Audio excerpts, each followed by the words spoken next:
4층이야. 경비팀에 넘겨. 성진그룹 회장 오성진은 30년 전 자신을 버리고 떠난 여자의 이름을 듣고도 눈 하나 깜짝하지 않았습니다. 그런데 CCTV 속 낡은 점퍼를 입은 여자의 얼굴에서 왼쪽 눈 아래 작은 점 하나를 발견한 순간 숨이 멎었습니다. 올려보내. 30년 만에 나타난 전처는 말했습니다. 나는 메모를 쓴 적 없어. 단 한 번도. 그 한마디에 재벌 회장이 30년간 믿어온 모든 것이 무너지기 시작합니다. 가짜 메모, 조작된 실종 신고, 그리고 자신도 몰랐던 친아들의 존재까지. 사연 시작하기 전에 구독 눌러주시면 새로운 사연을 매일 받아보실 수 있어요. 오늘의 사연 시작합니다. 성진그룹 본사 40층 회장 집무실, 월요일 오전 10시. 비서실장 강태호가 문을 2번 두드리고 안으로 들어섰습니다. 회장님, 1층 안내데스크에서 연락이 왔는데요. 회장님을 찾는 여성 방문객이 한 분 계십니다. 오성진은 서류에서 눈을 떼지 않은 채 펜을 돌렸습니다. 이름은? 그게 이름이나 소속을 밝히지 않고 있습니다. 회장님을 반드시 만나야 한다고만 하고 있다는데요. 일정이 없는 방문이잖아. 신원 확인하고 돌려보내. 강태호가 고개를 숙이고 나갔습니다. 5분이 채 지나지 않아 강태호가 다시 집무실 문을 열었습니다. 회장님, 그 여성분이 안내데스크에서 돌아가지 않고 있습니다. 자기가 회장님의 전 부인 한수연이라고 말하고 있습니다. 오성진의 펜이 멈췄습니다. 미간 사이로 깊은 주름이 잡혔습니다. 뭐라고? 한수연이라고요. 본인이 직접 그렇게 밝혔습니다. 오성진이 펜을 책상 위에 내려놓으며 등받이에 기댔습니다. 4층이야. 경비팀에 넘겨. 강태호가 알겠습니다 하고 몸을 돌려 문 쪽으로 걸어갔습니다. 바로 그 순간 오성진의 머릿속을 무언가가 스치고 지나갔습니다. 왼쪽 눈 아래 작은 점. 30년이라는 세월 동안에도 지워지지 않았던 수연의 얼굴에 박힌 그 점이었습니다. 태호 씨. 강태호가 문손잡이를 잡은 채 뒤를 돌아봤습니다. 1층 안내데스크 CCTV 여기서 볼 수 있나? 태블릿으로 바로 띄울 수 있습니다. 띄워봐. 강태호가 태블릿을 조작해서 화면을 성진 앞에 내밀었습니다. 화면 안에는 낡은 점퍼를 입고 작은 비닐 가방 하나만 든 중년 여성이 서 있었습니다. 세월이 파놓은 주름 사이로 왼쪽 눈 아래 작은 점이 선명하게 보였습니다. 성진의 손이 태블릿을 쥔 채 멈췄습니다. 올려보내. 엘리베이터가 40층에 멈추고 문이 열렸습니다. 수연이 복도를 따라 걸어와 집무실 문 앞에 섰습니다. 문이 열리는 순간 두 사람의 눈이 마주쳤습니다. 성진 씨, 나야. 수연이야. 성진이 의자에서 벌떡 일어서다가 두 손으로 책상 모서리를 움켜잡았습니다. 얼굴에서 핏기가 빠져나가는 것을 본 강태호가 서둘러 물컵을 가져왔습니다. 성진은 물컵을 받아들지 않았습니다. 수연의 얼굴을 뚫어지게 들여다봤습니다. 왼쪽 눈 아래 점, 그리고 코 옆에 작은 흉터. 신혼 시절 부엌에서 넘어져서 생긴 그 흉터까지 그대로였습니다. 태호 씨, 오늘 일정 전부 취소해. 그리고 나가 있어. 강태호가 물컵을 탁자에 내려놓고 조용히 나갔습니다. 집무실 문이 닫혔습니다. 성진이 소파를 가리켰지만 입에서 말이 나오지 않았습니다. 수연이 먼저 소파에 앉으며 비닐 가방을 무릎 위에 올려놓았습니다. 앉아, 성진 씨. 긴 이야기야. 성진이 맞은편 소파에 천천히 몸을 내렸습니다. 수연은 차분한 목소리로 말하기 시작했습니다. 96년 3월이었어. 영월 쪽 국도에서 맞은편 차선을 넘어온 화물차하고 정면으로 부딪혔어. 그 뒤로 아무것도 기억이 안 났어. 내 이름도, 당신 얼굴도, 내가 어디서 왔는지도. 성진이 입술을 꽉 다물고 수연의 얼굴을 바라봤습니다. 깨어났을 때 충주에 있는 병원이었어. 신원미상 환자로 등록돼 있었고 96년이니까 핸드폰 같은 것도 없던 때잖아. 신분증도 없고 주소를 알 만한 물건도 없고 2달을 입원하고 나서도 내가 누군지 아무도 몰랐어. 수연이 무릎이 비닐 가방을 쥔 손에 힘을 주었습니다. 퇴원하고 갈 데가 없었는데 병원 간호조무사가 시장에서 식당하는 할머니를 소개해줬어. 박말순이라는 분인데 주방 일 시켜주면서 나한테 이름을 하나 붙여줬어. 김순이. 그 이름으로 30년을 살았어. 성진의 숨소리가 거칠어졌습니다. 식당에서 일하다가 수산물 공장에서 일하다가 반찬 배달하다가 그렇게 하루하루 버텼어. 말순 할머니가 돌아가신 뒤에는 할머니 며느리 옥자가 나를 챙겨줬고 수연이 잠시 말을 멈추고 숨을 골랐습니다. 올해 1월에 식당에서 쓰러졌어. 머리가 너무 아파서 병원에서 검사를 했는데 30년 전 사고 때 머릿속에 생긴 핏덩어리가 저절로 풀려서 눌리던 부분이 나아졌다고 하더라. 기억이 돌아올 수 있다고. 성진이 강태호가 놓고 간 물컵을 집어들었습니다. 손이 떨려서 물이 컵 가장자리에서 흔들렸습니다. 그러고 이틀 뒤 밤에 꿈을 꿨어. 젊은 남자가 웃고 있고 좁은 부엌에서 같이 라면을 끓이고 있고 임신 확인 막대기에 줄이 2개 나오고 그 꿈을 꾸다가 소리를 지르면서 깼어. 그때부터 전부 다 쏟아져 나왔어. 내 이름이 한수연이라는 것, 당신 이름이 오성진이라는 것, 그리고 수연의 목소리가 처음으로 떨렸습니다. 사고 나기 전에 내가 임신 8개월이었다는 것까지. 성진의 등이 소파 등받이에 무너지듯 기댔습니다. 물컵을 한 모금 마시고는 2 손으로 컵을 감싸 쥐었습니다. 아무 말도 나오지 않았습니다. 퇴원하고 충주 주민센터하고 경찰서를 다녔는데 30년 전 기록이라 확인이 바로 안 되더라. 기다릴 수가 없어서 도서관에서 당신 이름을 검색했어. 성진그룹 회장이라고 나오더라. 수연이 쓸쓸하게 웃었습니다. 화면에 뜬 사진 보면서 한참을 앉아 있었어. 내 기억 속에 있는 20대 청년하고 겹쳐보면서 성진은 여전히 입을 열지 못했습니다. 한참의 침묵 뒤에 성진이 목소리를 짜내듯 말했습니다. 수연아, 그때 당신이 사고를 당한 그 시점에 나는 당신이 짐을 싸서 집을 나갔다는 말을 들었어. 수연이 고개를 들어 성진을 똑바로 바라봤습니다. 누구한테? 유나한테. 당시 회사 격리 일을 도와주던 최유나. 수연 씨가 메모 한 장 남기고 떠났다고 했어. 메모에 이런 내용이 적혀 있었어. 더 이상 이 생활을 못하겠다. 찾지 마라. 수연의 눈이 크게 떠졌습니다. 나는 메모를 쓴 적 없어. 단 한 번도. 성진이 2 손으로 얼굴을 감쌌습니다. 30년 동안 그 메모를 한 번도 의심하지 않았습니다.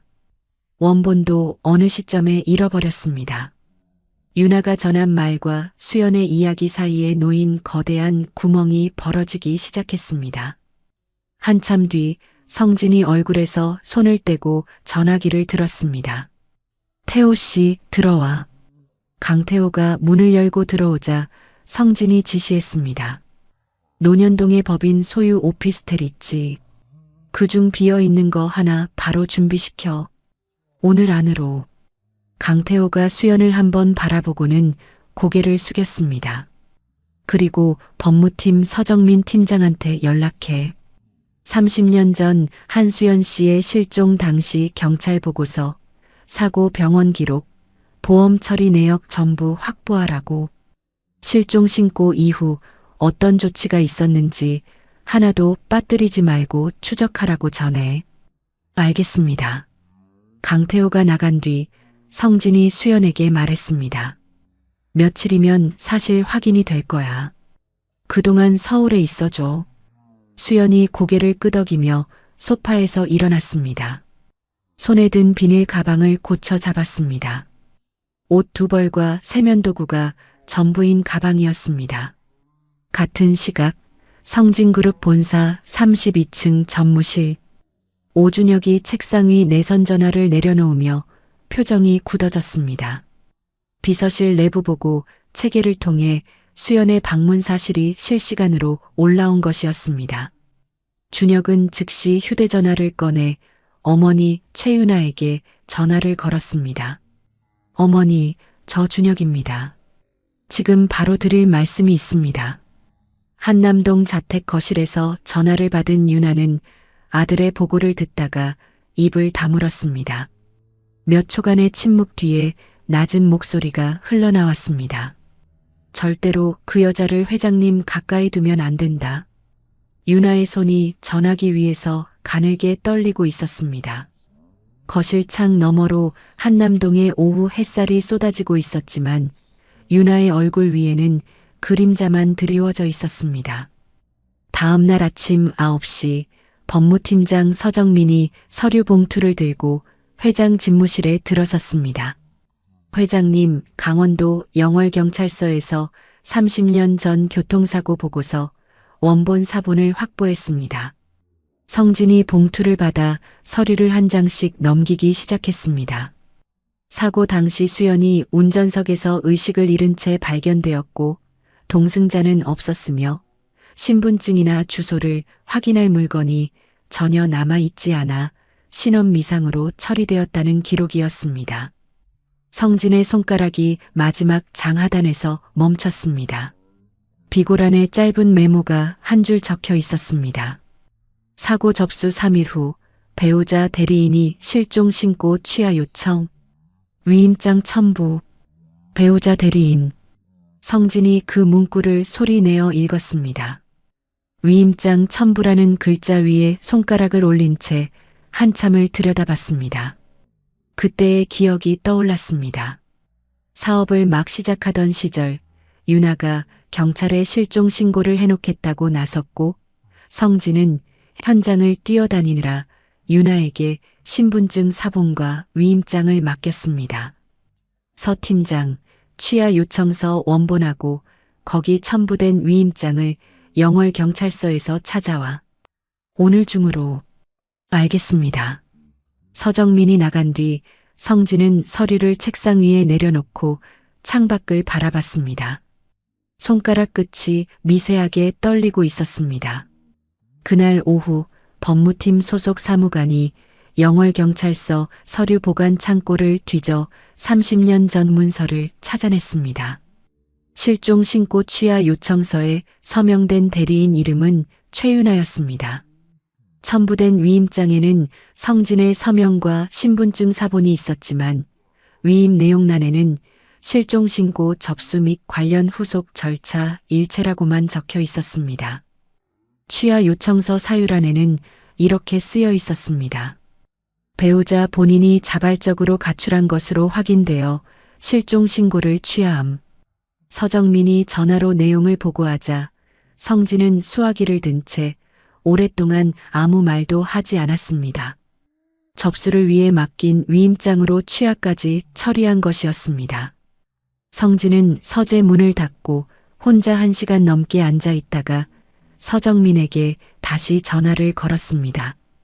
이거는 당분간 나하고 서 팀장만 아는 것으로 해. 한편 논현동 오피스텔에서 수연은 충주 세명병원 의무기록실에 전화를 걸었습니다. 30년 전분만 기록을 확인하고 싶은데요. 96년 3월쯤 신원미상 산모로 등록돼 있었을 겁니다. 전화를 받은 담당 직원이 난감한 목소리로 답했습니다. 30년 전이면 전사나 이전 자료라서요. 종이 기록밖에 없는데 병원 지하 창고 서류를 직접 찾아봐야 합니다. 최소 일주일은 걸릴 것 같습니다. 수연이 전화를 끊고 창밖을 바라봤습니다. 기다리는 수밖에 없었습니다. 수연은 휴대전화에서 강옥자의 번호를 눌렀습니다. 옥자야, 나 수연이야. 서울에 와 있어. 언니, 거기서 어떻게 지내? 밥은 먹고 다녀? 응, 걱정 마. 좀 시간이 걸릴 것 같은데 기다려보려고. 무리하지 마, 언니. 몸이 먼저야. 수연이 작게 웃으며 전화를 끊었습니다. 서울에서 마음 놓고 말할 수 있는 사람은 옥자뿐이었습니다. 같은 날 오후 한남동 자택 2층 서재. 윤아가 아들 준혁과 마주 앉아 있었습니다. 준혁이 먼저 입을 열었습니다. 어머니, 그 여자가 진짜 한수연이라면 지금 상황이 어떻게 되는 건지 아시죠? 윤아가 찻잔을 내려놓으며 눈을 감았습니다. 한참 뒤에 입을 열었습니다. 30년 전 일이다. 아버지 중학교 후배가 영월 건설 현장에 감독으로 나가 있었는데 그 사람이 나한테 연락을 했어. 현장 근처에서 교통사고가 났는데 성진 씨 부인 같다고. 준혁이 어머니의 얼굴을 뚫어지게 바라봤습니다. 내가 직접 충주병원에 갔어.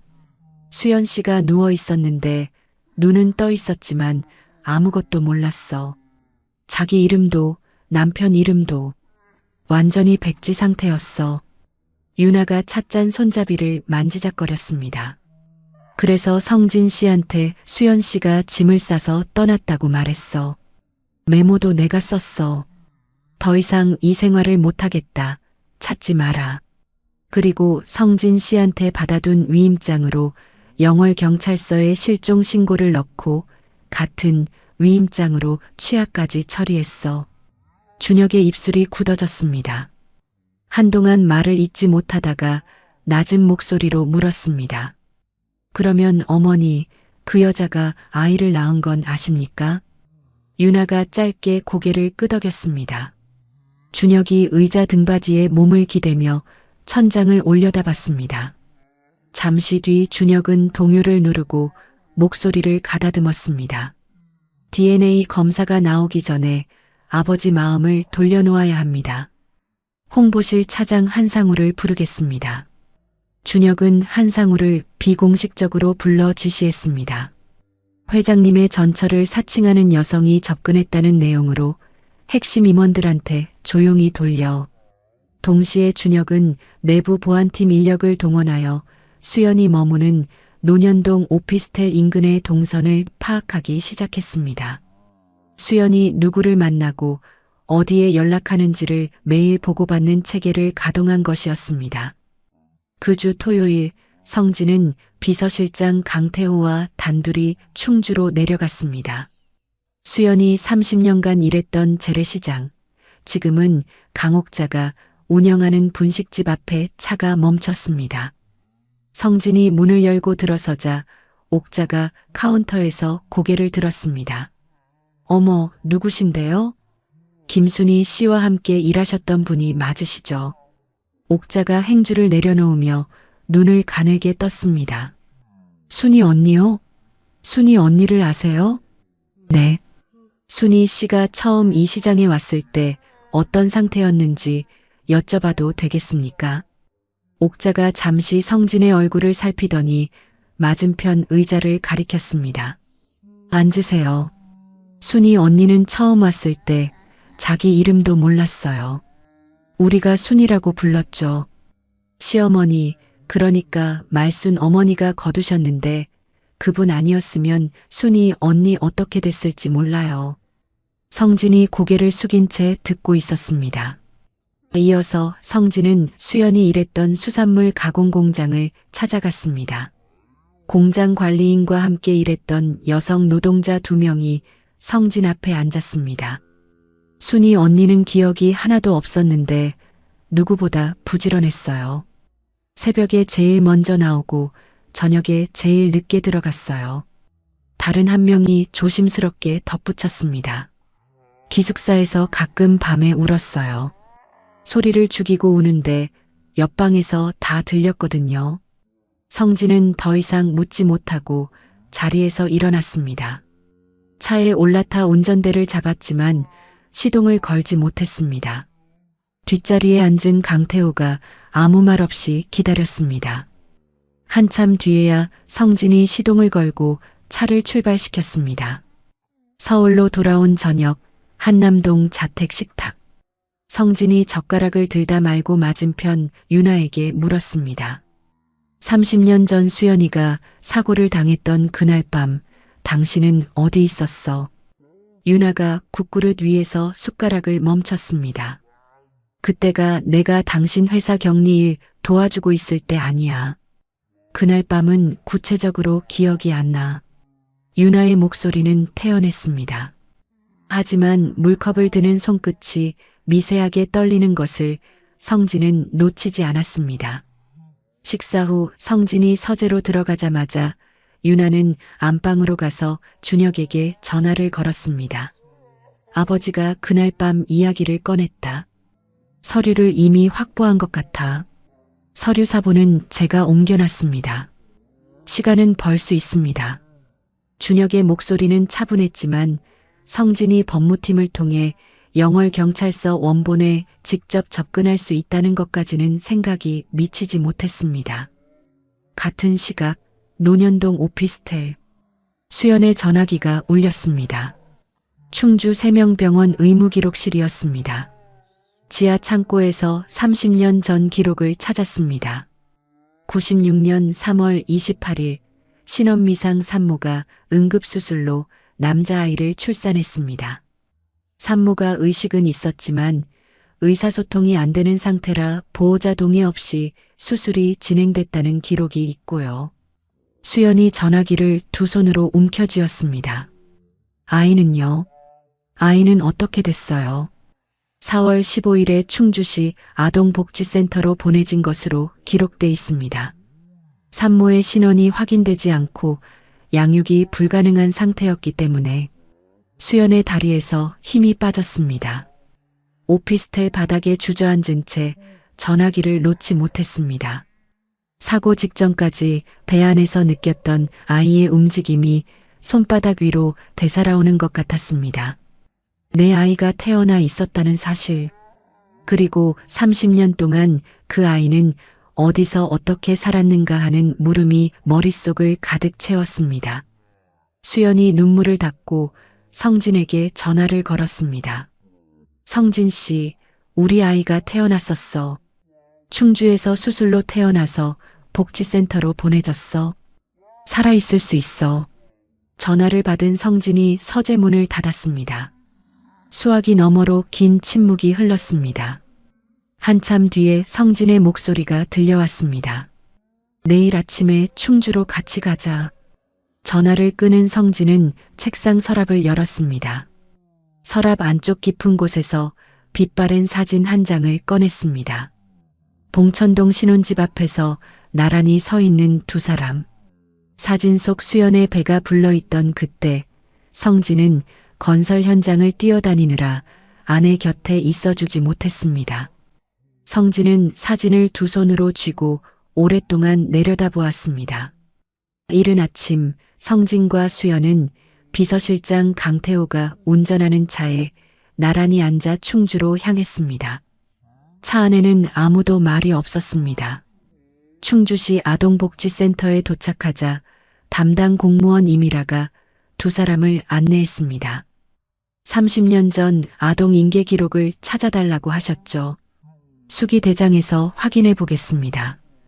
이미라가 창고에서 낡은 대장을 꺼내 페이지를 넘기다가 손가락으로 한 줄을 짚었습니다. 여기 있습니다. 96년 4월 15일 신원미상 산모의 남아. 출생일 96년 3월 28일 충주 세명병원 응급수술 출생. 충주 세빛 보육원으로 이송. 성진이 대장을 들여다보며 물었습니다. 이송할 때 아이와 함께 전달된 물건은 없었습니까? 이미라가 기록부 오른쪽 칸을 가리켰습니다. 물품란에 노란색 손뜨개 아기 모자 1점이라고 적혀 있습니다. 수연이 의자 팔걸이를 움켜잡았습니다. 얼굴이 하얗게 질렸습니다. 봉천동 신혼집 거실 바닥에 앉아 노란 면사로 한 코 한 코 뜨개질하던 기억이 밀려왔습니다. 작은 곰 모양 자수를 넣느라 밤늦게까지 바늘을 들고 있던 그 밤이었습니다. 그 모자는 내가 만든 거야. 수연이 손으로 입을 가리며 성진을 바라봤습니다. 아이한테 씌워주려고 만들었던 거야. 성진 씨. 성진이 수연의 떨리는 어깨를 바라보다가 이미라에게 물었습니다. 그 아이가 이후에 어떻게 됐는지 기록이 있습니까? 이미라가 대장을 몇 페이지 더 넘겼습니다. 입양 절차를 밟지 않고 세빛보육원에서 만 18세까지 자란 뒤 퇴소했습니다. 퇴소 당시 이름은 이하진이고 주민등록상 생년월일은 96년 4월 1일로 되어 있네요. 실제 출생보다 며칠 늦게 등록된 추정 날짜입니다. 성진이 이하진이라는 이름을 입술안에서 되뇌었습니다. 충주를 떠나 서울로 돌아오는 차 안에서 성진이 강태호에게 말했습니다. 이하진이라는 이름으로 신원 조회해봐. 지금 바로. 강태호가 운전하면서 한 손으로 전화를 걸어 인사팀 전산망 조회를 요청했습니다. 2시간이 채 지나지 않아 강태호의 전화가 울렸습니다. 통화를 마친 강태호가 룸미러로 성진을 바라보며 보고했습니다. 회장님, 이하진 씨가 확인됐습니다. 현재 나이 30세, 성진그룹 건설사업본부 현장관리팀 소속 계약직 사원입니다. 2023년에 입사해서 3년째 근무 중입니다. 성진의 입이 반쯤 열렸다가 다물어졌습니다. 내 회사에서 내 아들이 계약직 말단으로 3년을 일하고 있었습니다. 성진이 옆자리에 수연을 돌아봤습니다. 수연아, 그 아이가 우리 회사에 있어. 현장관리팀 계약직으로. 수연이 고개를 돌려 차창 밖을 바라봤습니다. 입술이 떨렸지만 말이 나오지 않았습니다. 두 사람은 나란히 침묵 속에 앉은 채 서울까지 돌아왔습니다. 한남동 자택 2층 서재. 유나와 준혁이 마주 앉아 있었습니다. 준혁이 비서실 내부 보고를 받은 직후였습니다. 아버지가 그 여자하고 같이 충주에 다녀왔습니다. 아동복지센터까지 갔다 온 걸로 보입니다. 유나의 얼굴에서 핏기가 빠져나갔습니다. 준혁이 어머니를 똑바로 바라봤습니다. 어머니, 이제 전부 말씀하셔야 합니다. 제가 모르는 게 있으면 안 됩니다. 유나가 두 손을 무릎 위에 포갠 채 입을 열었습니다. 영월 현장 감독한테서 사고 소식을 듣고 내가 충주병원에 갔어. 수연 씨가 누워 있었는데 아무것도 기억 못하는 상태였어. 그래서 성진 씨한테 수연 씨가 짐 싸서 떠났다고 말했고 메모도 내가 썼어. 위임장으로 실종 신고 접수하고 취하까지 처리한 것도 나야. 유나가 숨을 한번 들이쉬었습니다. 그리고 수연 씨가 병원에서 아이를 낳은 것도 알고 있었어. 알면서 내버려뒀어. 준혁이 의자에 등을 기댄 채 천장을 올려다봤습니다. 한동안 아무 말도 하지 않았습니다. 이윽고 고개를 내리며 목소리를 낮췄습니다. 아버지가 DNA 검사를 요구하기 전에 이하진이라는 사람의 신상부터 파악해야 합니다. 준혁은 인사팀에 심어둔 측근 직원을 통해 하진의 인사 파일을 빼냈습니다. 이력서, 주민등록사본, 근무평가, 비상연락처, 하진의 자택 주소가 서울 관악구의 한 고시원인 것까지 확인했습니다. 성진은 유전자 검사를 통해 확실한 증거를 먼저 확보하기로 했습니다. 서울대 병원 김재원 교수에게 직접 연락하여 수연과 하진의 모자, 관계, 성진과 하진의 부자 관계를 동시에 확인하는 검사를 의뢰했습니다. 수연의 검체는 수연의 동의를 받아 바로 채취했습니다. 법무팀장 서정민이 하진의 검체에 대해 보고했습니다. 회장님, 본인 동의 없이는 사내 건강검진 자료를 다른 용도로 쓸 수 없습니다. 알았어. 하진 씨 본인한테 동의를 먼저 구하자. 다만 수연 씨가 먼저 만나고 나서 강태호가 인사팀 공식 경로로 하진의 연락처를 확보했습니다. 수연이 하진에게 전화를 걸었지만 모르는 번호라 받지 않았습니다. 수연은 문자를 보냈습니다. 당신의 출생에 관해 꼭 전해야 할 이야기가 있습니다. 만나주실 수 있을까요? 하진은 보육원 출신으로 살면서 사기성 연락을 몇 번이나 받아본 터라 경계했습니다. 그러나 출생이라는 단어가 눈에 걸렸습니다. 하진은 이틀을 고민한 끝에 답장을 보냈습니다. 토요일 오후에 종로 쪽 카페에서 뵙겠습니다. 토요일 오후 종로구의 한 카페. 하진이 먼저 도착해서 창가 자리에 앉아 있었습니다. 문이 열리고 수연이 들어왔습니다. 하진이 맞은편에 앉은 수연의 얼굴을 바라봤습니다. 어딘가 낯익은 느낌이 스쳤지만 그것이 무엇인지 짚어내지 못했습니다. 연락 주신 분이시죠? 이하진입니다. 수연이 고개를 숙여 인사하고는 가방에서 서류를 꺼내 테이블 위에 놓았습니다. 갑자기 이런 말을 들으면 당연히 믿기 어려울 거예요. 하나씩 설명해도 될까요? 수연은 30년 전 교통사고와 기억을 잃고 살아온 세월, 분만 기록, 아동복지센터 인계 기록을 하나하나 꺼내 보여주며 이야기했습니다. 하진은 서류를 한 장씩 넘기며 듣고 있었지만 표정이 점점 굳어졌습니다. 그래서 당신이 내 아들일 수 있어요. 유전자 검사에 동의해 줄 수 있겠어요? 하진이 서류를 내려놓고 수연의 눈을 바라봤습니다. 솔직히 믿기 어렵습니다. 이런 이야기를 하는 사람이 처음이 아니거든요. 수연이 고개를 끄덕였습니다. 그러니까 검사를 하자는 거예요. 검사 결과가 나오면 사실인지 아닌지 분명해지니까. 하진이 창밖을 바라보며 한참을 생각했습니다. 보육원에서 18년을 살면서 부모라는 사람이 찾아온 적은 한 번도 없었습니다. 만약 이것이 진짜라면 알겠습니다. 해보겠습니다. 수연이 준비해온 검체 채취 키트를 꺼냈습니다. 하진이 입 안쪽 점막을 닦아낸 면봉을 수연에게 건넸습니다. 검사 결과가 나오기까지 5일이 필요했습니다. 그 사이 수연은 논현동 오피스텔에서 카페에서 마주한 하진의 얼굴을 떠올리고 있었습니다. 젊은 시절 성진의 눈매와 자신의 코 모양이 하진의 얼굴 위에 겹쳐 보였습니다. 어느 날 수연이 성진그룹 본사 로비를 지나가고 있을 때 현장 보고를 위해 올라온 하진과 마주쳤습니다.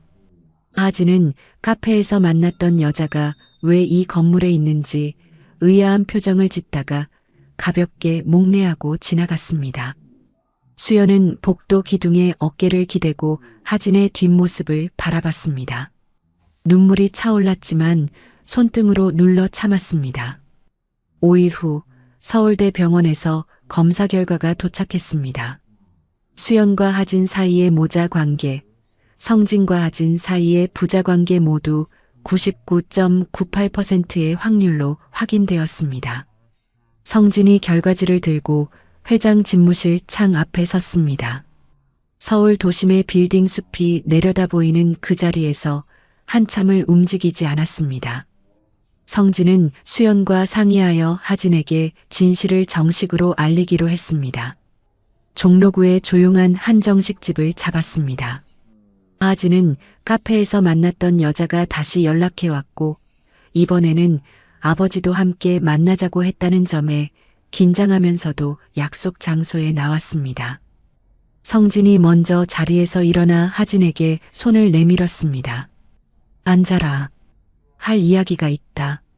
하진이 맞은편에 앉자 성진이 테이블 위에 결과지를 놓았습니다.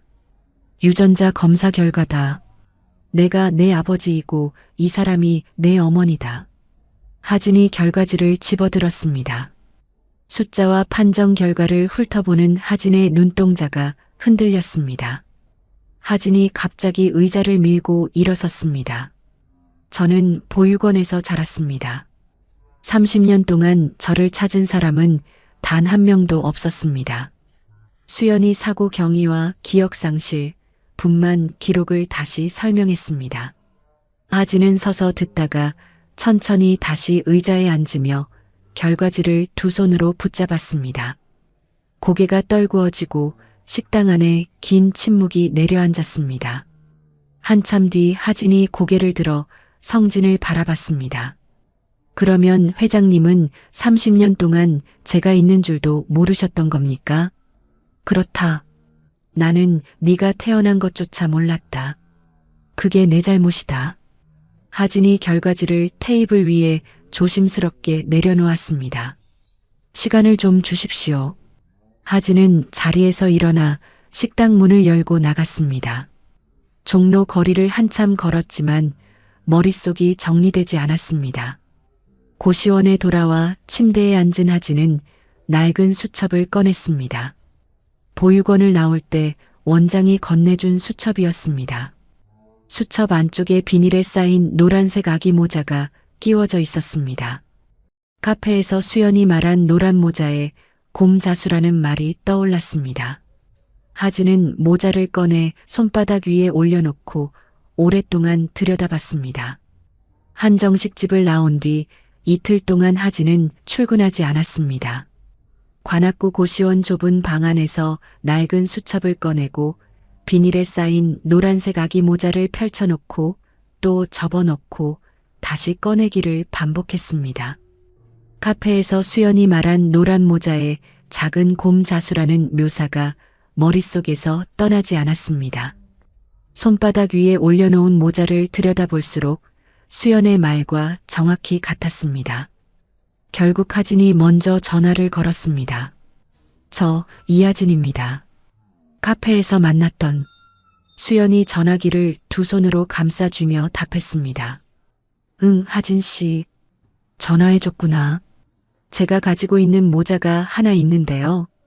혹시 어머니가 아니 그쪽에서 만드신 건지 확인하고 싶습니다. 수연이 잠시 숨을 멈췄다가 말했습니다. 노란색 면사에 곰 모양 자수, 오른쪽 귀 부분에 한 코를 빠뜨려서 살짝 비대칭인 게 맞지 않니? 하진의 손이 모자를 뒤집었습니다. 오른쪽 귀 부분. 한 코가 빠져서 왼쪽보다 살짝 작게 기울어진 그 자리가 손끝에 잡혔습니다. 하진의 입에서 소리가 나오기까지 몇 초가 걸렸습니다. 어머니. 전화기 너머로 수연이 숨을 들이키는 소리가 들렸습니다. 두 사람 다 한동안 말을 잇지 못했습니다. 하진이 모자를 가슴 앞에 끌어안은 채 고시원 침대 위에 앉아 있었고 수연은 논현동 오피스텔 바닥에 쪼그리고 앉아 전화기를 붙잡고 있었습니다. 이튿날 하진은 현장 관리팀에 복귀했습니다. 동료 누구에게도 자신이 회장의 아들이라는 사실을 밝히지 않았습니다. 성진 역시 하진이 감정적으로 준비가 될 때까지 사내 공식 발표를 미루기로 수연과 합의했습니다. 성진은 비서실장 강태호를 불렀습니다. 태호 씨, 현장 관리팀 계약직 사원들 근로 조건 점검해봐. 시간 외에 수당 제대로 나가고 있나? 현장 위험 수당은 빠진 거 없나? 하진이만이 아니라 전체 계약직 사원 대상으로 제도를 정비하는 방식으로 진행해. 알겠습니다. 특혜 시비가 나면 안 돼. 제도 개선이지 개인 챙기기가 아니야. 동시에 성진은 법무팀장 서정민에게 수연의 법적 신원 복원 절차를 지시했습니다. 서울가정법원에 실종자 귀환에 따른 호적 정정 신청을 시작해 기존 혼인관계 정리 문제도 같이 검토하고 서정민이 서류를 정리하며 답했습니다. 회장님, 전처의 호적 복원과 현재 혼인관계 정리는 별개의 사건으로 진행해야 합니다. 상당한 시간이 걸릴 수 있습니다. 시간이 걸리더라도 시작해. 한편 준혁은 법무법인 세안의 김도영 변호사로부터 자문 결과를 보고받았습니다.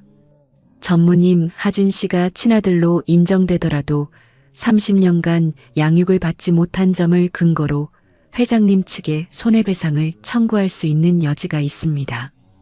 이 부분을 역으로 활용할 수도 있지만, 하지만 뭡니까? 회장님이 자발적으로 하진 씨의 권리를 인정하고 나선 상황에서는 법률 공방만으로 흐름을 되돌리기 어렵다는 현실적 한계가 있습니다. 준혁이 전화를 끊고 책상 위에 펜을 내려놓았습니다. 법으로 안 되면 약점을 찾아야 했습니다. 준혁은 사설조사업체의 하진의 보육원 시절부터 현재까지의 이력 조사를 의뢰했습니다. 일주일 뒤 돌아온 결과는 이랬습니다. 보육원 퇴소 후 편의점 아르바이트, 건설 현장 일용직, 검정고시, 합격, 전문대 건축학과 졸업, 사고 전력 없음, 전과 없음. 이용할 만한 약점은 어디에도 없었습니다. 첫 번째 주말, 수연과 하진은 종로구의 조용한 카페에서 마주 앉았습니다. 하진이 커피잔을 돌리며 먼저 입을 열었습니다. 보육원에서 저를 제일 많이 챙겨주신 분이 정은숙 선생님이라는 보육교사였어요.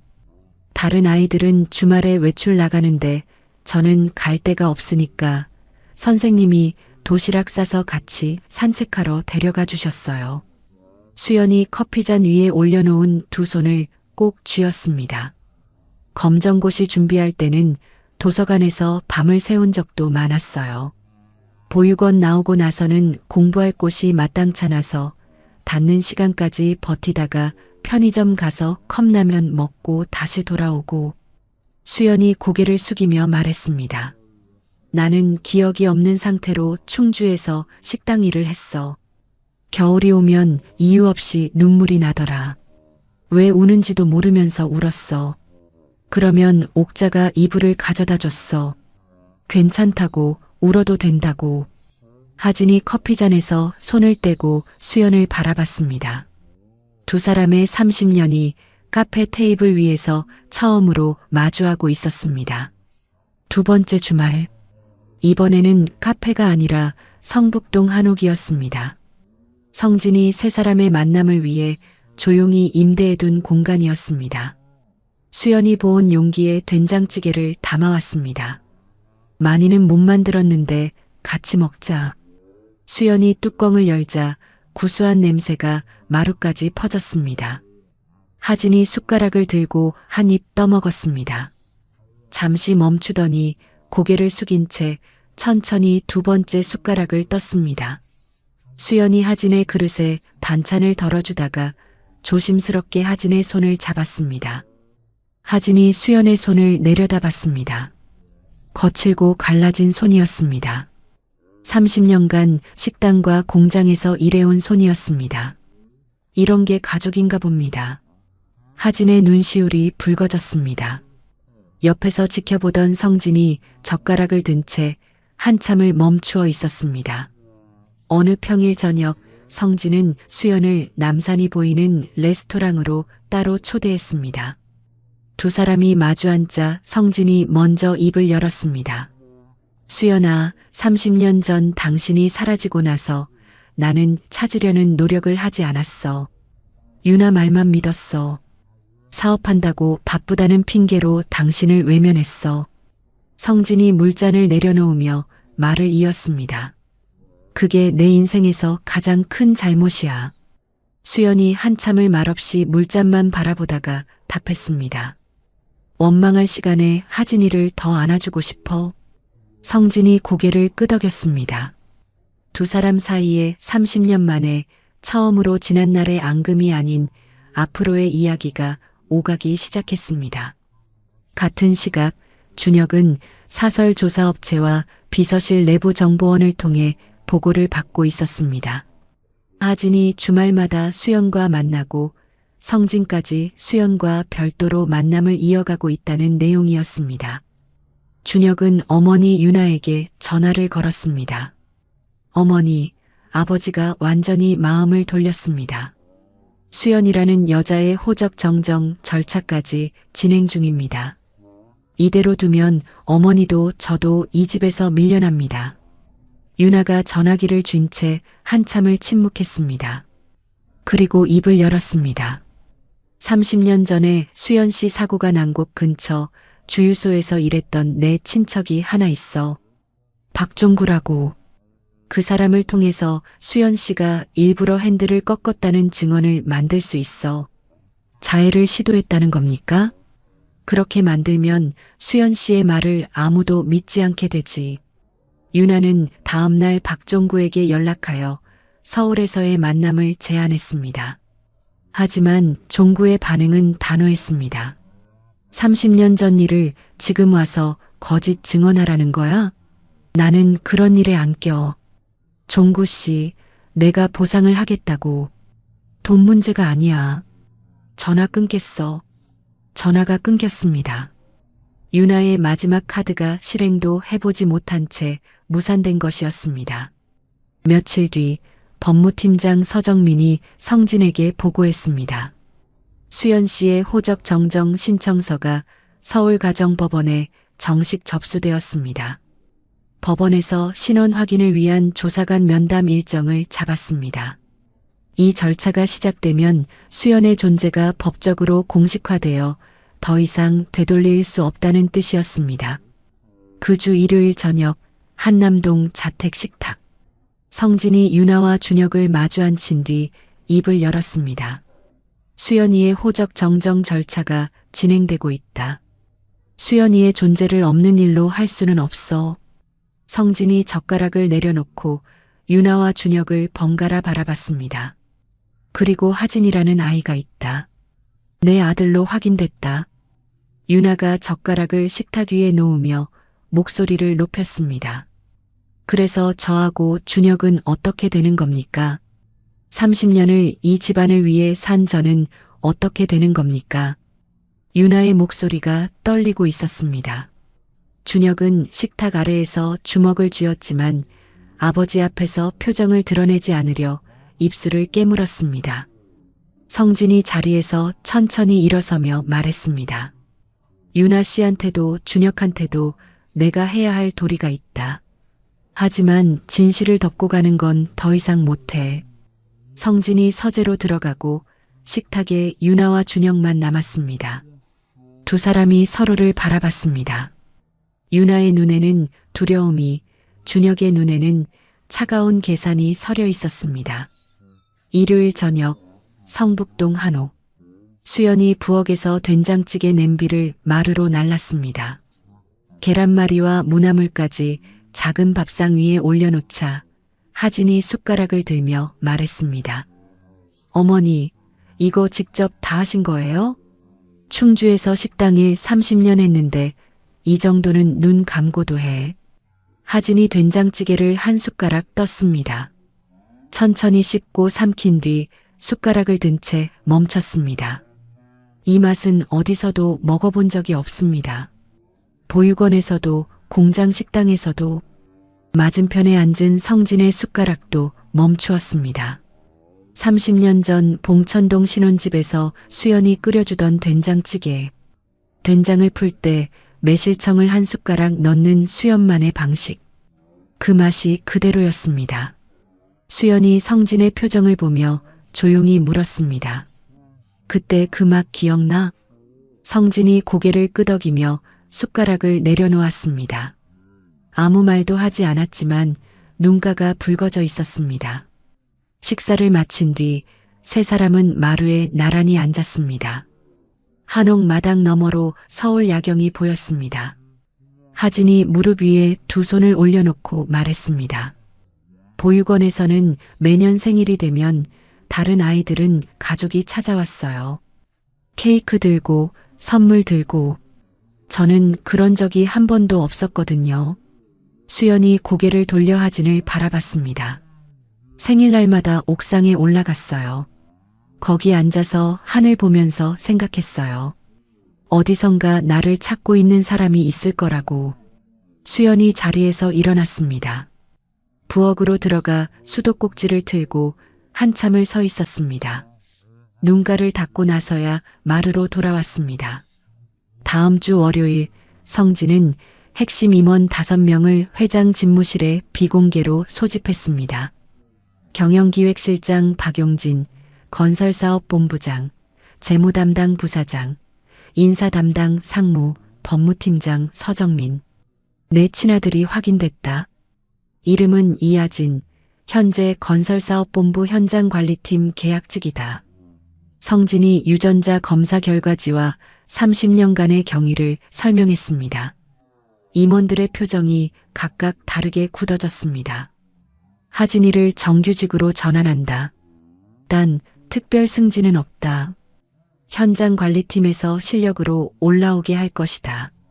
박용진이 손을 들었습니다. 회장님, 주주들한테 어떻게 설명합니까? 사실 그대로 말하면 돼. 숨길수록 커지는 법이야. 성진이 이어서 말했습니다.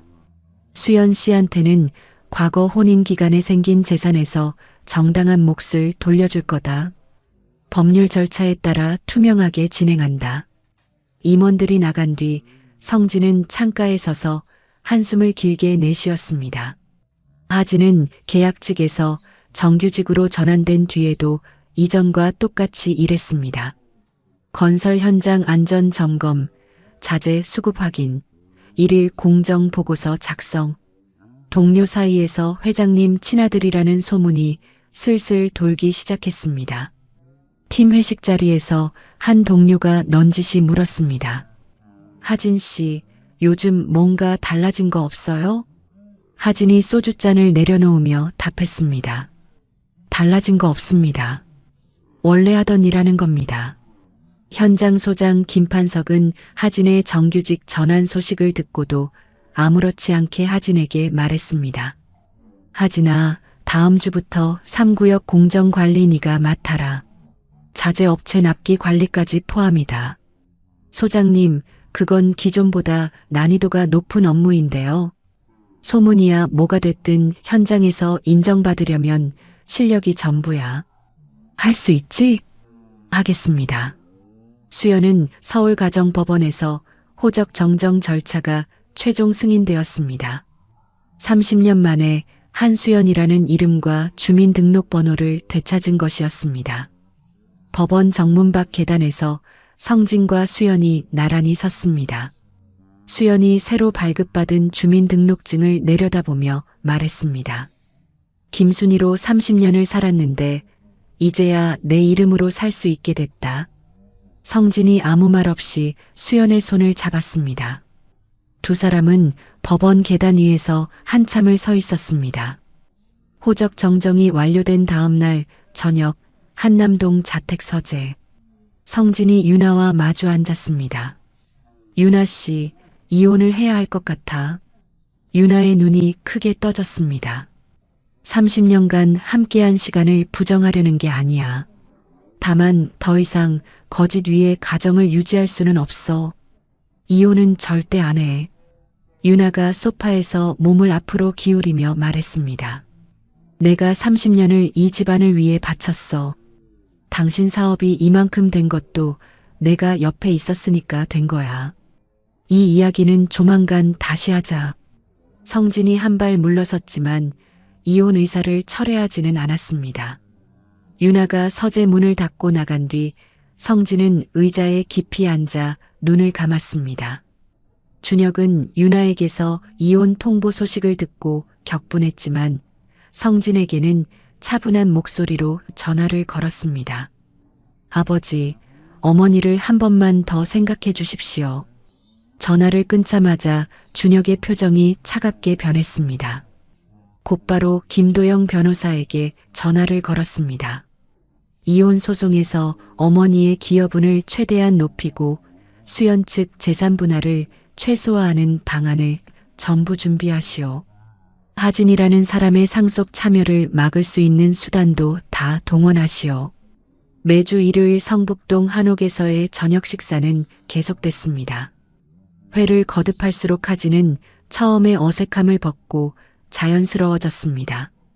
검정고시 공부할 때 도서관 닫으면 갈 데가 없어서 편의점에서 라면 끓여 먹고 다시 도서관 열 때까지 기다렸거든요. 수연이 밥을 덜어주며 말했습니다. 이제는 그렇게 안 먹어도 돼. 어느 일요일 가진이 성진과 수연에게 말했습니다. 보육원에서 저를 제일 챙겨주신 정은숙 선생님이라는 분이 계세요. 지금은 충주에서 은퇴하고 사시는데요. 성진이 젓가락을 내려놓으며 답했습니다. 만나 뵙고 싶구나. 다음 주말 세 사람은 충주로 내려가 은숙의 집을 찾았습니다. 은숙이 대문을 열고 하진의 얼굴을 보자마자 하진의 손을 잡았습니다. 하진아, 네가 부모님을 찾았다니 이보다 좋은 소식이 없다. 은숙이 성진을 바라보며 말했습니다. 하진이는 보육원에서 가장 착한 아이였어요. 잘 돌봐주세요. 성진이 깊이 고개를 숙였습니다. 성진그룹 창립기념일 행사장. 800명의 임직원이 자리를 채운 대강당에서 성진이 연단에 올랐습니다. 향후 5년 비전을 발표하며 객석을 내려다보는데 직원석 세 번째 줄에 현장 관리팀 동료들과 함께 앉아있는 하진과 눈이 마주쳤습니다. 성진이 작게 미소를 지었고 하진도 고개를 끄덕이며 화답했습니다. 행사장 뒤쪽 VIP 테이블에서 그 장면을 지켜보던 준혁의 표정이 굳어졌습니다. 옆에 앉은 홍보실 차장 한상우에게 고개를 기울여 무언가를 귓속말했습니다. 행사가 끝난 뒤 하진은 현장 관리팀 동료 6명과 회사 근처 삼겹살집에서 뒤풀이를 했습니다. 고기가 익어갈 때쯤 한 동료가 물었습니다. 하진 씨, 요즘 주말마다 어디 가는 거야? 하진이 집게로 고기를 뒤집으며 잠시 생각했습니다. 그리고 천천히 입을 열었습니다. 저 보육원에서 자랐거든요. 최근에 부모님을 찾았습니다. 동료들이 조용해졌습니다. 현장 소장 김판석이 고기를 하진의 접시 위에 올려주며 말했습니다. 내 과거가 뭐든 지금 내 일하는 모습이 전부야. 자, 먹어라. 하진이 고개를 숙여 웃으며 고기를 집었습니다. 고시원으로 돌아가는 길에 하진이 수연에게 전화를 걸었습니다. 어머니, 오늘 처음으로 동료들한테 제 이야기를 했는데요. 무섭지 않았어요. 전에는 보육원 출신인 걸 알면 사람들이 달라질까봐 말을 못했거든요. 오늘은 괜찮았어요. 수연이 전화 너머에서 답했습니다. 잘했다, 하진아. 그날 밤 성진은 성북동 한옥마루에 혼자 앉아 있었습니다. 수연이 보내온 문자를 읽었습니다. 오늘 하진이가 전화했어. 처음으로 동료들한테 자기 이야기를 했다고. 행복하다고. 고마워. 성진이 전화기를 무릎 위에 내려놓고 편안한 얼굴로 마당을 바라봤습니다. 같은 시각 한남동 자택 2층 서재. 준혁이 책상 위에 서류를 펼쳐놓고 있었습니다. 사설 조사업체가 업데이트해온 하진의 동선 보고서였습니다.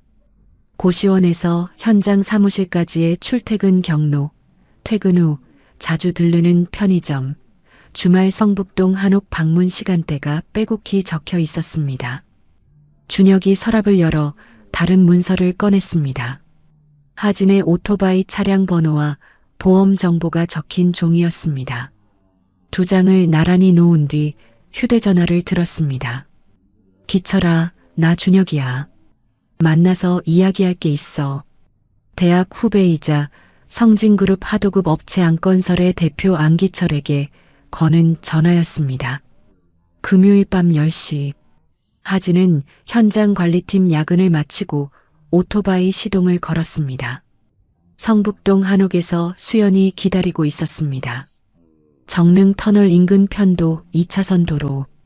좁은 커브 구간을 돌아 나가는 순간 뒤따라오던 검은색 SUV가 급가속했습니다. SUV의 앞부분이 오토바이 왼쪽 뒤를 들이받았습니다. 하진의 몸이 오토바이와 함께 도로 위로 튕겨나가 중앙분리대 연석에 부딪혔습니다. 헬멧이 깨지는 둔탁한 소리가 울리고 하진은 아스팔트 위에 쓰러진 채 움직이지 않았습니다. SUV는 속도를 줄이지 않고 정릉 터널을 통과하여 현장에서 사라졌습니다. 사고 현장에서 50m 떨어진 편의점 야간 아르바이트생이 도로에 쓰러진 사람을 발견하고 뛰어나왔습니다. 여보세요, 괜찮으세요? 여보세요. 대답이 없었습니다. 아르바이트생이 떨리는 손으로 119에 전화를 걸었습니다. 10분 만에 도착한 구급대가 하진을 들것에 실었습니다. 고려대 안암병원 응급실로 이송되었고 담당 외과 전문의 박성훈이 1차 진단을 내렸습니다. 왼쪽 갈비뼈 3군데 부러졌고 배 안쪽에 출혈이 있습니다. 머리에도 충격이 심합니다. 바로 수술 들어가야 합니다. 병원에서 하진의 비상연락처 첫 번째 번호로 전화를 걸었습니다. 최근에 수연의 번호로 바꿔놓은 것이었습니다. 보호자분이시죠? 이하진 환자가 교통사고로 응급실에 들어왔습니다. 지금 바로 오셔야 합니다. 수연이 논현동 오피스텔에서 옷도 제대로 챙기지 못한 채 뛰어나갔습니다. 택시를 잡아타고 안암병원으로 달리면서 성진에게 전화를 걸었습니다. 성진 씨, 하진이가 교통사고를 당했어. 안암병원 응급실이야. 성진의 목소리가 굳어졌습니다. 지금 간다. 성진은 비서실장 강태호의 전화와 수연의 전화를 거의 동시에 받았습니다. 한남동 자택에서 차를 몰아 병원에 도착했을 때 응급실 복도에서 수연이 서 있었습니다. 수연의 얼굴이 하얗게 질려 있었습니다. 수술 들어갔어. 아직 아무 말도 못 들었어. 성진이 수연의 팔을 잡았습니다. 두 사람은 수술실 앞 빨간 불빛 아래 나란히 서서 아무 말도 하지 못했습니다. 30년 전 수연이 누워있던 충주병원의 기억이 성진의 머릿속을 스쳤습니다. 수연도 같은 생각을 하고 있었습니다. 성진이 강태호에게 고개를 돌렸습니다. 사고 현장 CCTV 전부 확보해. 경찰에 요청하고 인근 건물 카메라까지 다 확인해. 강태호가 전화기를 들고 복도 끝으로 걸어갔습니다. 성진이 다시 전화를 꺼내 법무팀장 서정민에게 걸었습니다.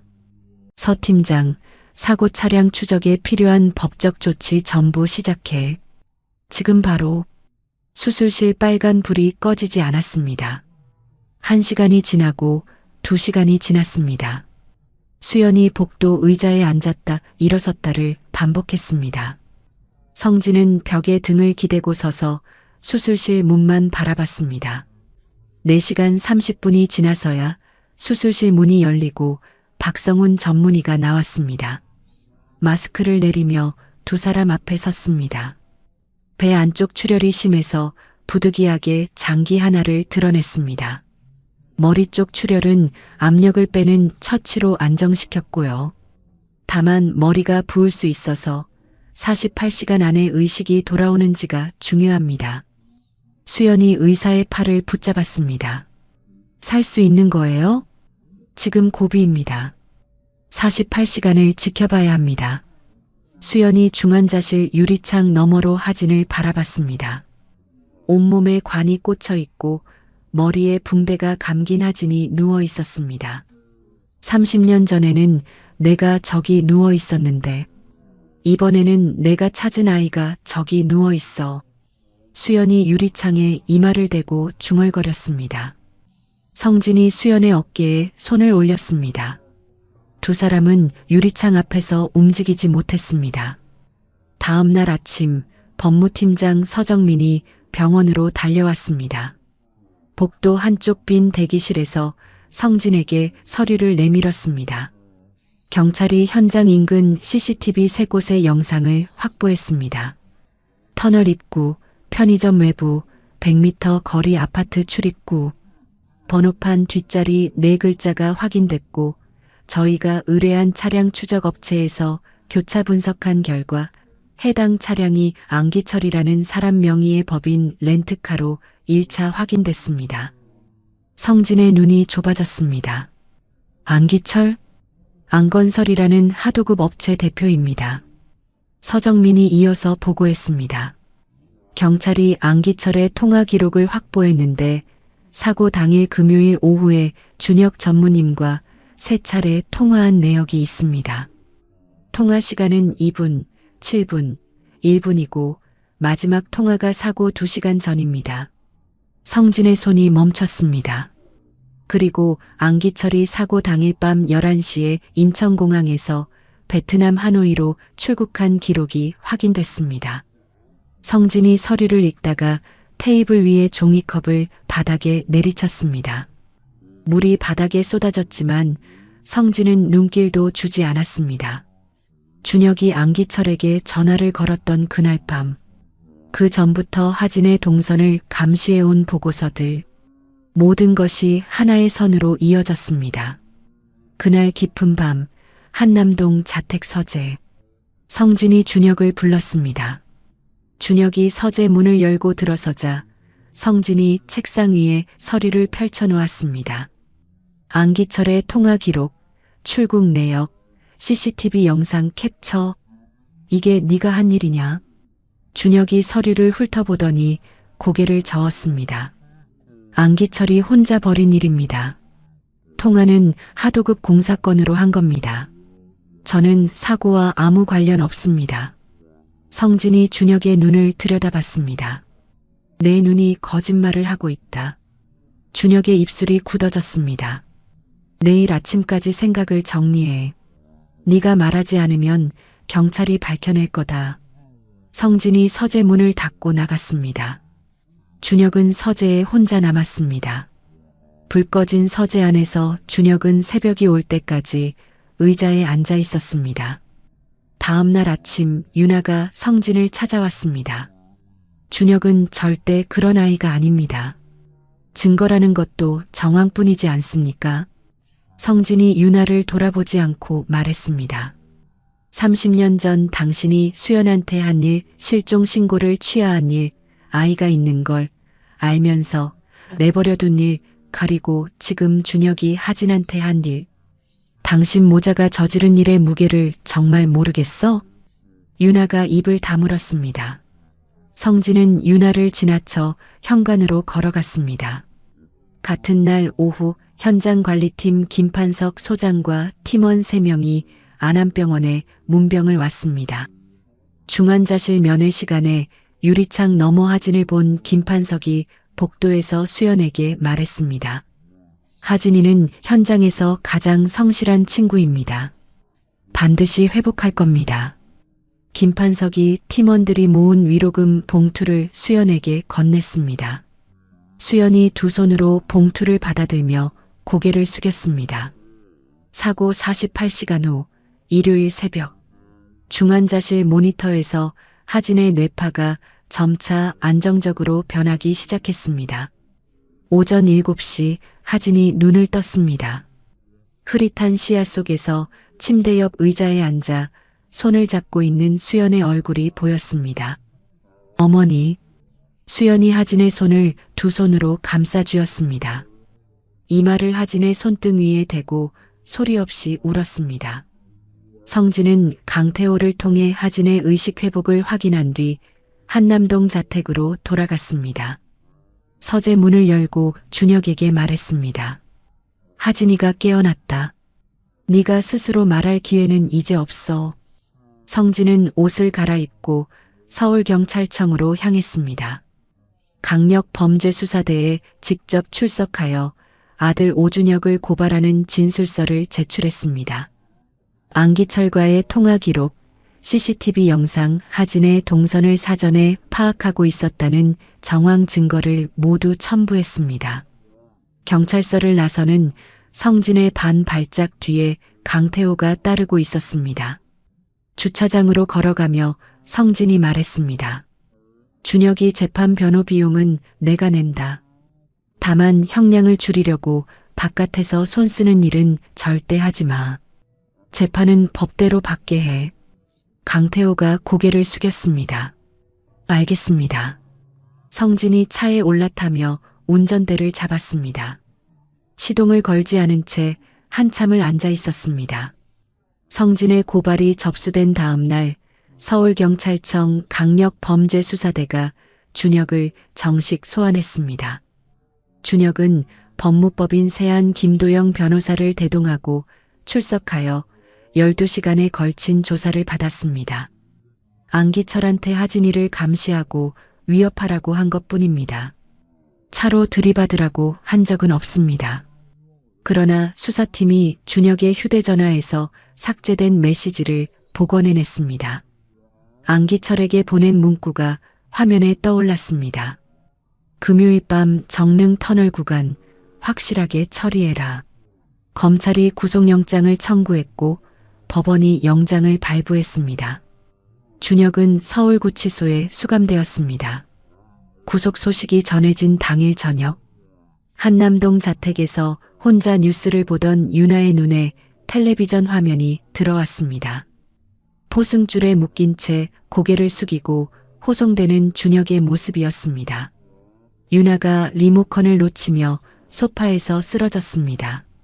가사도우미가 거실로 달려와 119에 신고했습니다. 병원 응급실에서 의사가 말했습니다. 과호흡과 심한 스트레스로 인한 실신입니다.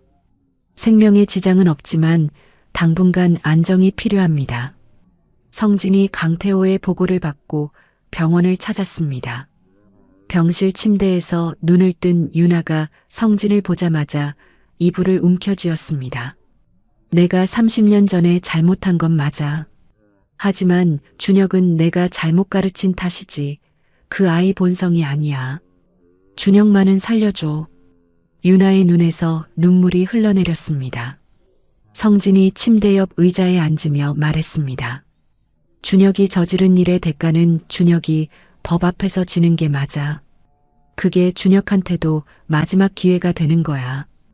유나가 고개를 돌려 벽을 바라봤습니다. 성진이 병실을 나서면서 복도를 걸었습니다. 30년간 준혁을 친아들처럼 키우면서도 잘못된 길로 가는 것을 바로잡아주지 못한 자신의 책임이 발걸음을 무겁게 했습니다. 강태호가 복도 끝에서 기다리고 있었습니다. 태호 씨, 다시 한번 확인한다. 변호 비용은 내가 부담하되 재판 바깥에서 손 쓰는 일은 절대 없어야 해. 알겠습니다. 하진은 안암병원에서 2주간 입원 치료를 마치고 퇴원하는 날이 됐습니다. 수연이 성북동 한옥 대문 앞에서 기다리고 있었고 성진이 그 옆에 서 있었습니다. 강태호가 운전하는 차에서 내린 하진이 두 사람을 보며 말했습니다. 고시원으로 돌아가겠습니다. 폐를 끼치고 싶지 않습니다. 수연이 하진 앞으로 한 걸음 다가섰습니다. 회복할 때까지만이라도 같이 있자. 밥도 제때 먹어야 하고 약도 챙겨 먹어야 하잖아. 하진이 머뭇거리자 성진이 말했습니다. 네가 여기 있는 건 신세를 지는 게 아니다. 하진이 한옥 대문을 들어섰습니다. 회복 기간 동안 하진은 한옥 마루에서 수연이 차려주는 밥을 먹으며 체력을 되찾아갔습니다. 성진은 일주일에 2~3번 한옥을 찾아와 하진과 나란히 마루에 앉아 이야기를 나눴습니다. 어느 날 하진이 마당을 바라보며 말했습니다. 준혁 형 일은 저 때문에 벌어진 것 같아서 마음이 편하지 않습니다. 제가 나타나지 않았으면 이런 일은 없었을 테니까요. 성진이 하진의 옆에서 같은 방향을 바라보며 답했습니다. 네가 나타나서 벌어진 일이 아니야. 30년 전부터 바로잡았어야 할 일이 이제야 드러난 거다. 내 잘못이 아니야. 하진이 고개를 끄덕이며 입술을 깨물었습니다. 다음 주말 하진이 전화를 걸어 초대한 정은숙 선생님이 충주에서 서울까지 올라왔습니다. 성북동 한옥 마루에서 은숙과 수연이 처음 대면했습니다. 은숙이 수연의 두 손을 잡으며 말했습니다. 제가 하진이를 대신 키운 건 아니지만 보육원에서 옆에서 지켜봤습니다. 참 좋은 아이예요. 수연이 은숙의 손을 꼭 쥐고 깊이 고개를 숙였습니다. 선생님 고맙습니다. 정말 고맙습니다. 한편 베트남 하노이에서 여권 없이 숨어 지내던 안기철이 현지 이민국 단속에 적발되었습니다. 체포 3주 만에 한국으로 송환된 안기철은 검찰 조사에서 입을 열었습니다. 준혁 전무한테서 하진이라는 사람의 출퇴근 길하고 오토바이 정보를 받았습니다. 금요일 밤 정릉 터널에서 처리하라는 지시를 받고 렌트카로 들이받은 뒤 미리 예약해둔 베트남행 비행기로 빠져나갔습니다.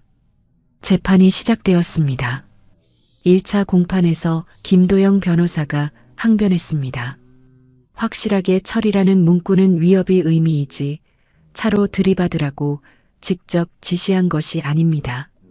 검찰은 안기철의 진술과 삭제 메시지의 전후 맥락, 동선 감시 정황을 종합 증거로 제시했습니다. 3개월에 걸친 재판 끝에 최종 변론이 열렸습니다. 준혁이 재판장을 바라보며 말했습니다. 제가 잘못했습니다. 재판부가 판결을 내렸습니다. 징역 7년. 준혁이 법정에서 고개를 떨구었습니다. 방청석 마지막 줄에 앉아있는 유나와 눈이 마주쳤습니다.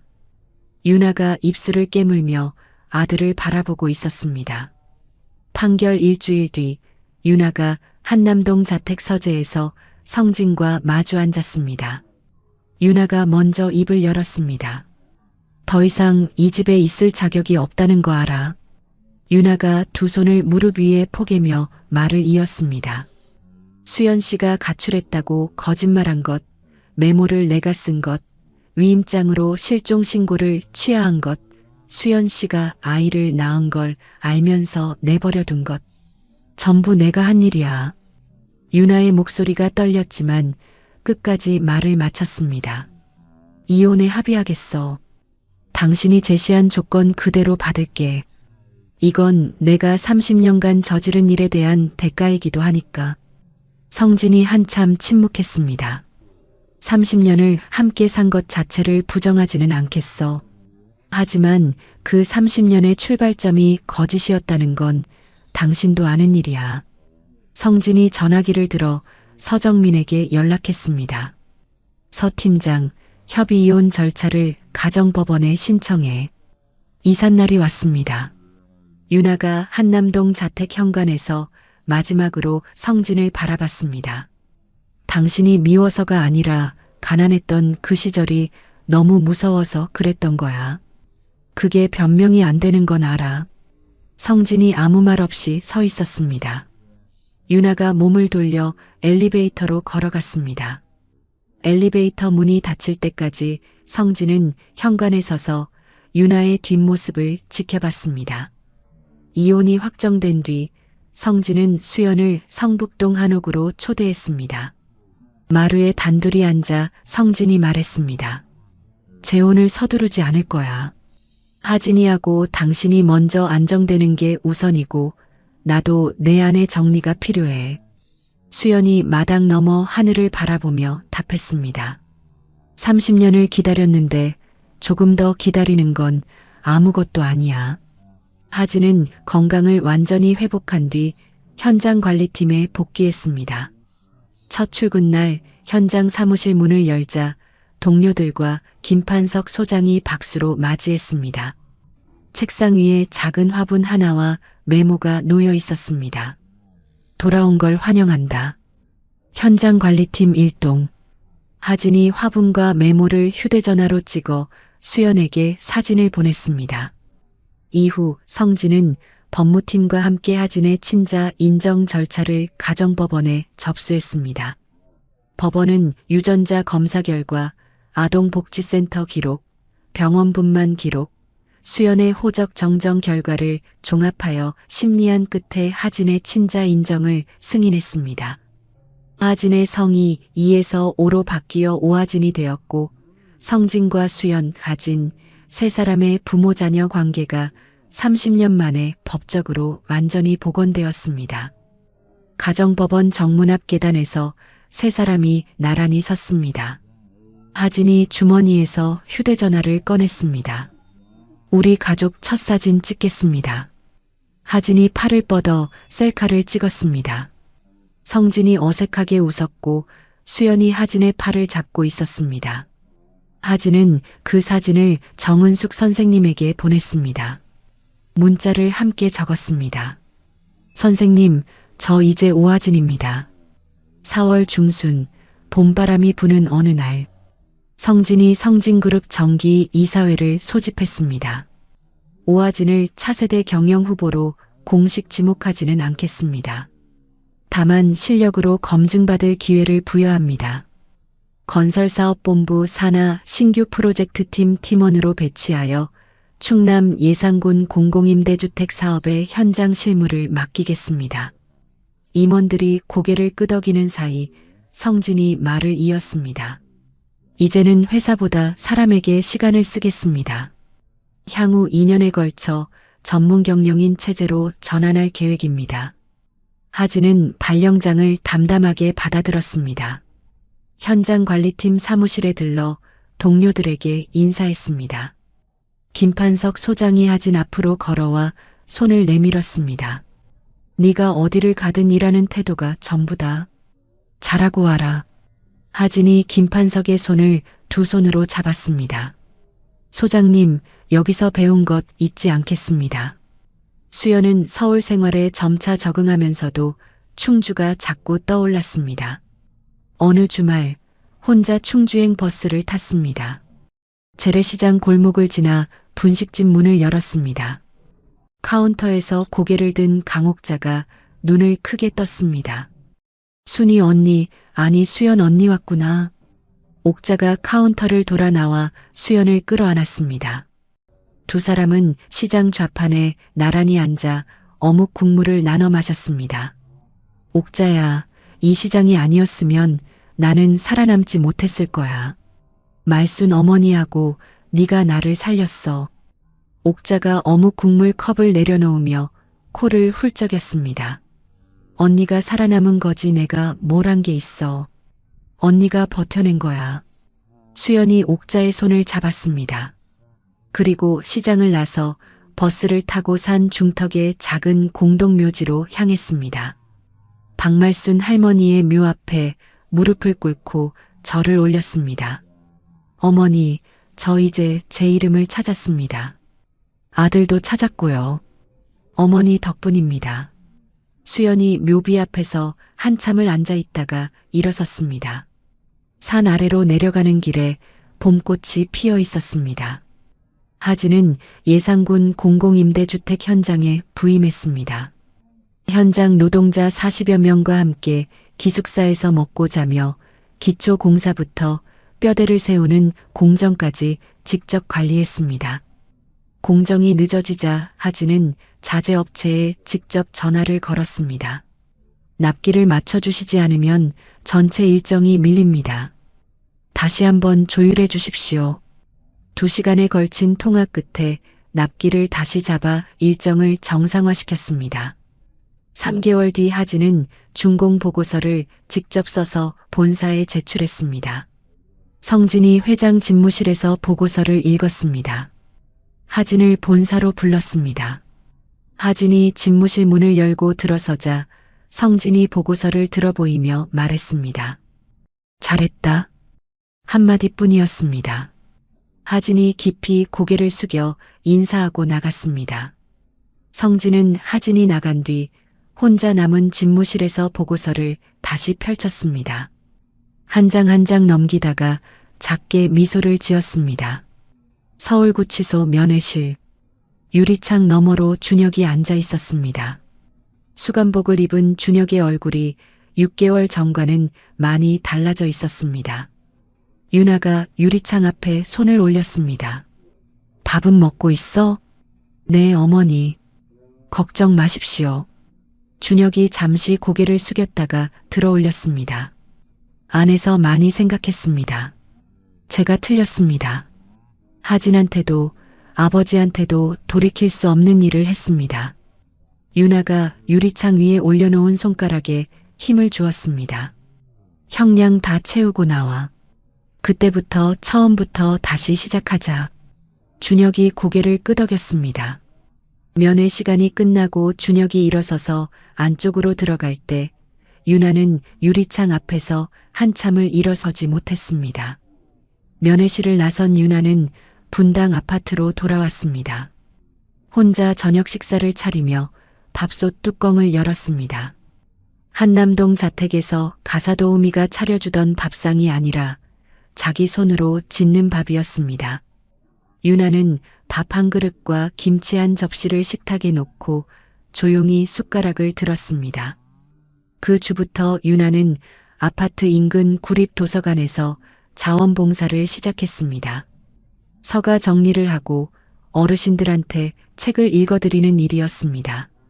어느 일요일 오후 성북동 한옥. 성진과 수연이 마루에 마주 앉아 있었습니다. 성진이 먼저 입을 열었습니다. 30년 전에 당신이 제주도 가고 싶다고 했었지. 나는 공사 현장 때문에 다음에 가자고만 했어. 그 약속을 이제라도 지키고 싶어.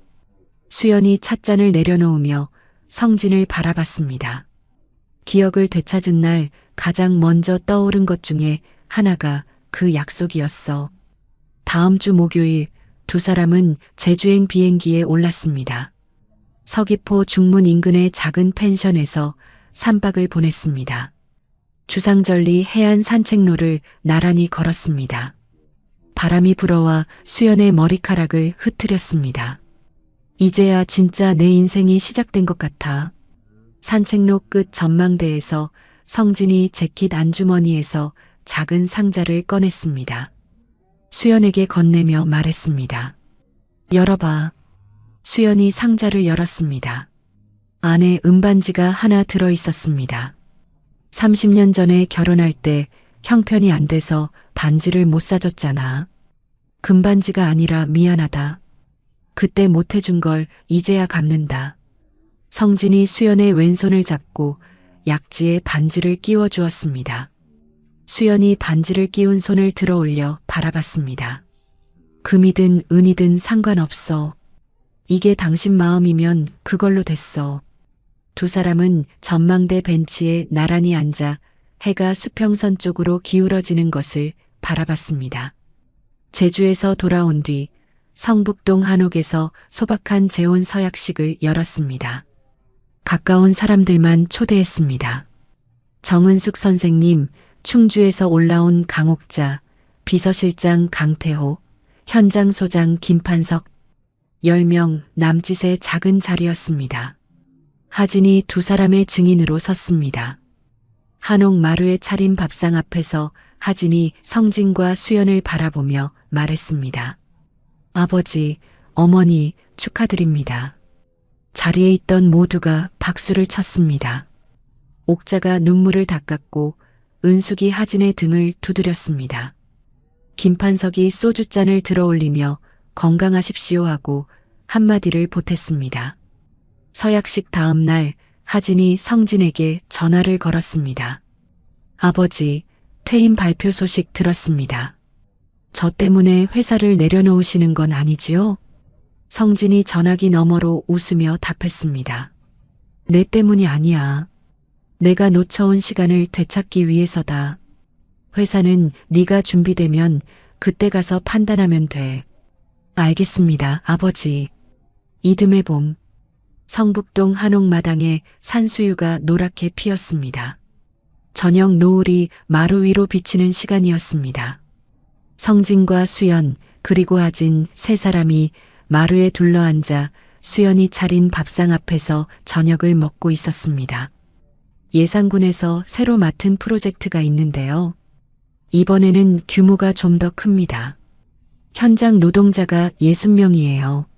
수연이 하진의 그릇에 나물을 덜어주며 말했습니다. 많이 먹어. 현장에서 힘쓰려면 밥심이 있어야지. 성진이 밥을 먹으며 조용히 듣고 있었습니다. 식사를 마친 뒤 하진이 빈 그릇을 모으며 말했습니다. 제가 설거지하겠습니다. 하진이 그릇을 들고 부엌으로 들어갔습니다. 마루에 성진과 수연만 남았습니다. 봄바람이 마당에서 불어와 두 사람의 옷깃을 스쳤습니다. 부엌에서 그릇 부딪히는 소리가 들렸고 이어서 하진이 흥얼거리는 콧노래가 흘러나왔습니다. 수연이 마당의 산수유를 바라보다가 말했습니다. 우리 이제 늦지 않았지. 성진이 수연의 손을 잡았습니다. 지금부터가 시작이야. 한옥 처마 너머로 어두워지는 하늘에 첫 별이 하나 떠올랐습니다. 부엌에서 들려오는 하진의 콧노래와 마루 위 두 사람의 고요한 침묵이 하나의 풍경으로 어우러졌습니다. 세상에서 가장 평범한 저녁 식탁이었습니다. 그러나 세 사람에게는 30년을 돌아와서야 비로소 얻은 저녁 식탁이었습니다. 30년이라는 시간은 사람 하나를 완전히 지울 수도 있고 완전히 바꿔놓을 수도 있습니다. 하지만 지워지지 않는 것이 하나 있었습니다. 노란 면사로 한 코 뜨개질한 작은 아기 모자. 오른쪽 귀 부분에 한 코를 빠뜨려서 살짝 비대칭이 된 그 모자를 어머니는 기억 속에 간직하고 있었고 아들은 손 안에 간직하고 있었습니다. 서로의 존재도 모른 채 30년을 살았지만 두 사람은 같은 것을 붙잡고 있었던 겁니다. 거짓말은 30년을 버텼지만 진실은 그보다 더 오래 살아남았습니다. 성진은 늦었지만 외면하지 않았고 수연은 원망 대신 아들의 손을 먼저 잡았고 하진은 상처 위에서도 묵묵히 제 자리를 지켰습니다. 화려한 반전도 통쾌한 복수도 아니었습니다. 그저 제자리를 찾아가는 사람들의 이야기였습니다. 늦었다고 생각한 순간이 사실은 시작이었고 끝이라고 생각한 자리에서 비로소 세 사람의 첫 저녁 식탁이 차려졌습니다. 이야기를 끝까지 들어주신 분이 계시다면 잘 들었다고 댓글 하나만 남겨주세요. 감사합니다.